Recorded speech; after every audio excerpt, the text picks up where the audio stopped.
ልንገራችሁ እኔ ቲክቶክ ላይ ፖስት ላርግ አላርግ ብዬ ሁሌ ጭንቀት ይዘኛል። ምክንያቱም ልንገራችሁ እዚህ ፖስት ባደረኩኝ ቁጥር ሰዎችን ወደ ቲክቶክ እየጋበዝኩኝ ነው።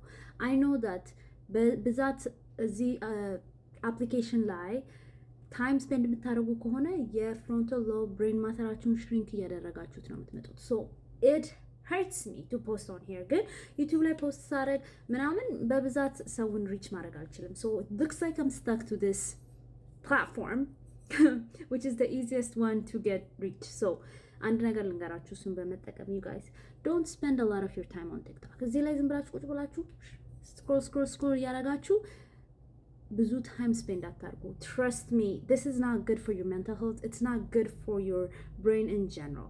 okay, decision making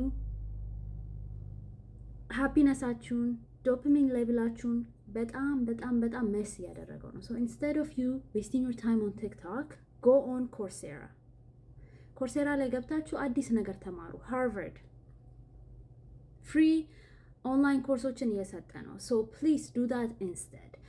እዚህ ላይ ቲክቶክን መጠቀም it's okay እዚህ as long as you don't spend too much time on here. so ራሳችሁ ሊሚት አድርጉ. I'm doing a research on how to limit your time on here. so once I find some way of doing that, I'm gonna share that with you guys. but in the meantime, this is a public service announcement. please don't spend በጣም ብዙ ሰዓት እዚህ ላይ ስክሮል እያደረጋችሁ. love you guys. bye.